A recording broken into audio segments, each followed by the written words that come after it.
देखिए, ये प्रशांत किशोर नहीं अशांत किशोर है। ये इस तरह का अनर्गल बयान करते रहते हैं और नवंबर के बाद कोई पूछेगा क्या उनको? वो पुरुषों के पुष्पम प्रिया है। पहले वो पंचायत का चुनाव जीत कर दिखाए, उसके बाद मुख्यमंत्री, प्रधानमंत्री, विधायक, सांसद बनाने की बात करें। देश में रहकर देश को तोड़ने की मंशा है राहुल गांधी और तेजस्वी यादव जी की। और ये बिहार की जनता है, लोकतंत्र की जननी। अपहरण करवाया, हत्या करवाया, नरसंहार करवाया, पहले उसका तो जवाब दे, उसकी तो माफी मांगे। देखिए, तेजस्वी यादव के द्वारा बिहार वोटर अधिकार यात्रा निकाला गया, लेकिन ये बिहार वोटर अधिकार यात्रा विवाद यात्रा हो गया।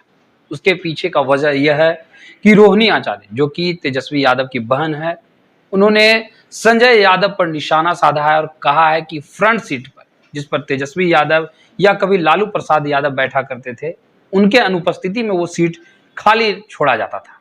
उसके बाद संजय यादव पर हमलावर हुई, तमाम तरीके के मुद्दे बने। इसी मुद्दे पे बात करेंगे। हमारे साथ मौजूद हैं बीजेपी के मीडिया सेल के प्रभारी प्रभात मालाकर। कैसे देख रहे हैं बिहार वोटर अधिकार यात्रा निकाला गया, जिस प्रकार से पूरे प्रकरण में विवाद हुआ? रोहिणी आचार्य ने अब राजद को और तेजस्वी यादव को अनफॉलो तक कर दिया है इस पूरे विवाद के बीच। देखिए, तेजस्वी यादव जी वोटर अधिकार यात्रा पे निकले, उनके घर में अनाधिकार प्रवेश हो गया संजय यादव का, इसको रोहिणी आचार्य जी आज बता रही। जिस बेटी ने जान बचाने के लिए अपनी किडनी तक दे दी, उसको आज परिवार से बाहर कर दिया। तेज प्रताप को परिवार से बाहर कर दिया। पप्पू यादव ने पूरे पार्टी का विलय कर दिया कांग्रेस में। उसको लालू यादव जी ने और तेजस्वी यादव जी ने टिकट नहीं लेने दिया, निर्दलीय लड़े, फिर कांग्रेस में चले गए। तो लालू यादव और तेजस्वी यादव को सिर्फ अपने यादव के अलावा कोई यादव उनको सुहाता नहीं है और ये अधिकार यात्रा निकाल रहे हैं। पहले इन्होंने वोटर अधिकार यात्रा निकाला एसआईआर के मुद्दे पे, तो उसमें तेजस्वी यादव सिर्फ ड्राइविंग सीट पे ही बैठे रह गए, ड्राइवर की ही भूमिका में रह गए। तब उनको लगा कि मैं तो पीछे रह गया, तो वो अब निकाले हैं बिहार अधिकार यात्रा। अरे आप किस अधिकार की बात करते हैं? आपके पूर्वजों ने 15 वर्षों तक बिहार को जो लूटा, अपहरण करवाया, हत्या करवाया, नरसंहार करवाया, पहले उसका तो जवाब दे, उसकी तो माफी मांगे। और पहले की यात्रा में वो वोटर अधिकार यात्रा नहीं, बिहार और बिहारियों की अपमान की यात्रा थी। उसमें किसके साथ घूमे? जिसने बिहार को और बिहारियों को गाली दी, जिसने बिहार और बिहारी के डीएनए पे सवाल उठाया, जिसने बिहारियों को शौचालय साफ करने वाला कहा, जिसने बिहारियों को दिहाड़ी मजदूर कहा, और जिनके सभा में प्रधानमंत्री जी के माता जी, स्वर्गीय माता जी को गाली दिया गया। तो पहले ये बिहार के अपमान की यात्रा निकाल रहे थे, अब ये बिहार के अधिकार की यात्रा। अरे कैसा अधिकार? अभी अगर देखा जाए तो राहुल गांधी जो है जेएनजी की बात करें, जिस प्रकार से नेपाल में देखा गया कि पूरी तरह से तख्ता पलट हो गई, जेएनजी की बात कर रहे हैं देश में, क्या कैसे देख रहे हैं उनके इस बयान? देखिए, राहुल गांधी को ना ही देश की जनता गंभीरता रूप में लेती है और ना ही बिहार की जनता गंभीरता लेती है। और जिस जेएनजी की बात कर रहे हैं राहुल गांधी, अरे जेएनजी का तो उदाहरण दिल्ली यूनिवर्सिटी ने पेश कर दिया, पंजाब यूनिवर्सिटी ने पेश कर दिया, और बिहार सरकार तो लगातार जेएनजी के लिए ही काम कर रही है।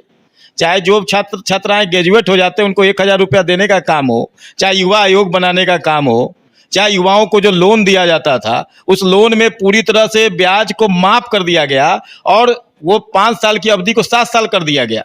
तो बिहार सरकार, नीतीश कुमार, सम्राट चौधरी, विजय सिन्हा तो पूरी तरह से जेएनजी के साथ है। और जेएनजी ये लोग बराबर, तेजस्वी यादव जी ने नेपाल की घटना के 2 दिन बाद ट्वीट किया था। आज राहुल गांधी, इनकी मंशा क्या है?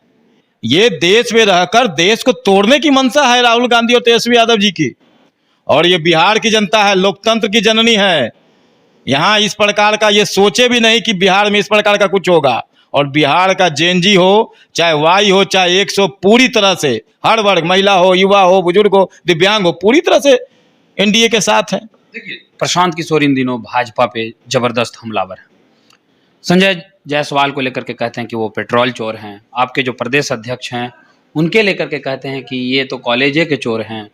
सम्राट चौधरी के नाम पर भी बड़ा आरोप लगाया है। अशोक चौधरी पर अभी हालिया बड़ा इल्ज़ाम लगाया है, कहा जा रहा है कि 200 करोड़ का बेनामी संपत्ति जो है उनके परिवार के सदस्यों के नाम पर है। इस तरीके के आरोप लगा रहे हैं। आप लोग बैकफुट पर हैं, प्रशांत किशोर को लेकर के कुछ बोल नहीं रहे हैं।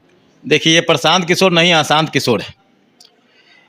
ये राहुल गांधी से लेकर नरेंद्र मोदी जी के लिए टेंट बैनर लगाएं, ममता बनर्जी जी के लिए लगाएं, नीतीश कुमार जी के लिए लगाएं, तो ये तो इवेंट मैनेजर है। और ये जो दूसरे पे आरोप लगाते हैं, जब तक किसी पे आरोप सिद्ध नहीं हो जाता वो दोषी नहीं होता है। लालू यादव जी को सुप्रीम कोर्ट ने अपराधी घोषित किया, चारा चोर घोषित किया तब है। और कोई गाय अगर किसी को ढाई मार दे व्यक्ति को तो वो खबर नहीं होती है, लेकिन कोई व्यक्ति अगर गाय को ढाई मार देगा तो वो खबर हो जाती है।